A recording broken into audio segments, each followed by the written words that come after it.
If you often film basketball games in gyms where the lighting is a bit subpar and most of your footage ends up looking like this, well, stick around because by the end of this video, you'll know the exact settings that I use to get my footage looking like that. Lot of blessings piling up that I ain't even wish for. None left over for y'all. I'm locking the fridge door at the crib, cutting hits. I read through the catalog, came to conclusion, no one's touching this. Just finished the maiden voyage, hopping off the Mayflower. Set up shot to kill them off, whatever to take power. Sink the boats, I'm at home. I'm selfish with the goals, I could give a fuck who try and get along. 6'3", you can't look me in the eyes, you ain't grown. Coming on shore, reevaluate your goals. I feel for anybody trying to step in the way of this. I handle shit by any means, you know that's just the way it is. When my time comes and that shit'll come, know I'm ready. Always hit what I aim for, bitch, I hold it steady. I feel for anybody trying to step in the way of this. I handle shit by any means, you know that's just the way it is. Alright, so before we get into it, it is worth mentioning that the video you just watched was filmed with a Sony FX3 camera, but today I'll be going through the menu of my FX30 instead because I'm using the FX3 to film this.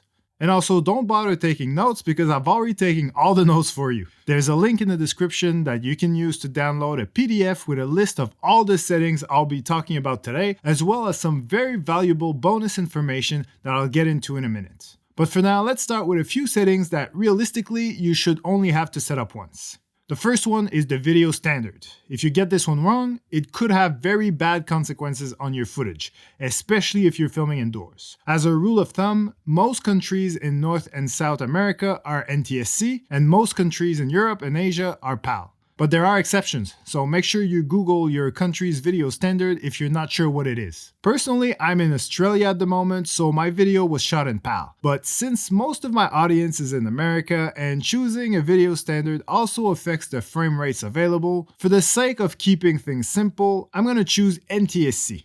Another setting that hopefully won't have to change too much is the video format. Here, I always select a 4K option because my camera can shoot at any frame rate in 4K.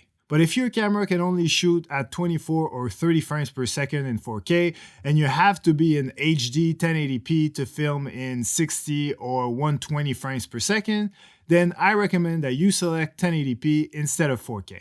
Because personally, I never pick image quality over creativity, and filming at a higher frame rate allows me to be way more creative than filming in 4K. The best option here is the intra option, because it is the less compressed format, so the files are much less taxing on your computer when editing. But the downside is that the files are huge. That's why I use the XAVC-S option. The files are slightly more compressed, they're much smaller, the quality is pretty much the same, and if you have an Apple M1 computer like I do, there's no lagging issues when editing whatsoever. Next is the recording setting. That one is easy. I always select the highest quality available, basically the highest bitrate. These numbers will change depending on the frame rate, by the way, so every time you change your frame rate, it's always a good idea to double check your record setting to make sure that the highest quality option is the one selected. When it comes to picture profiles, there are a lot of options. I personally always shoot in S-Log3, which I only recommend if your camera can record in 422 10-bit. But if you can't record in 10-bit, there are still a few very good options available, which I included as the bonus information in the PDF document I mentioned earlier. I basically made a top 5 of my preferred Sony picture profiles. So for that info and all the other settings mentioned in this video, make sure you download the PDF by clicking the link in the description below. Even Josh Giddey is getting into it.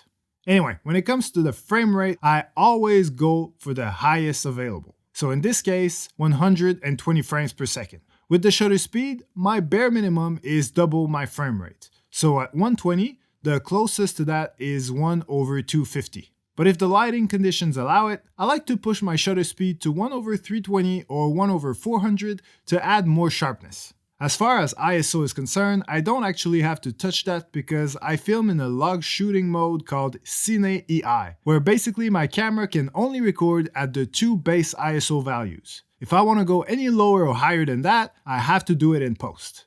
And even if you don't have Cine EI, I strongly suggest that you film in a similar way. Basically, keep your ISO at the base value or as close to it as possible, and adjust the brightness of your image with your shutter speed and your aperture instead. Speaking of aperture, even though all my zoom lenses can shoot at f2.8, I like to shoot at f4 because again, the image is just a little bit sharper that way. It also makes it way easier to have two players next to each other both in focus simultaneously instead of seeing the focus constantly jump from one to the other. But if my image is too dark at f4, I'll just shoot at f2.8 and use manual focus probably a bit more. Actually, it's not manual focus per se. What I do a lot is use touch focus on my screen. Basically, my autofocus is always in continuous AF, my focus area is always wide, and when I'm in a situation where the autofocus might not pick the right player, I always have my thumb in front of my camera LCD screen ready to simply touch the right player on the screen so that the autofocus can recognize that player as my subject and keep tracking him or her moving forward. The next setting I want to talk about is white balance. Most of the time my white balance is set to the daylight preset, but with basketball, the lighting in some gyms can be a bit weird sometimes. So it's always good to set your color temperature manually by simply pointing your camera at something white on the court and pressing the set button. As an overall rule, if you want your footage to be as sharp as possible, stay away from all auto settings, especially those affecting your exposure. Manually dialing in your settings instead of using auto is 9 times out of 10 the reason why a clip looks much better and much sharper than another. Yes, auto is more convenient, but that convenience always comes at a price. So go download my free PDF, adjust all your settings accordingly, and get out there and film some basketball ASAP. Otherwise, thank you for watching. My name is E, and as usual, I hope I earned the privilege of your time.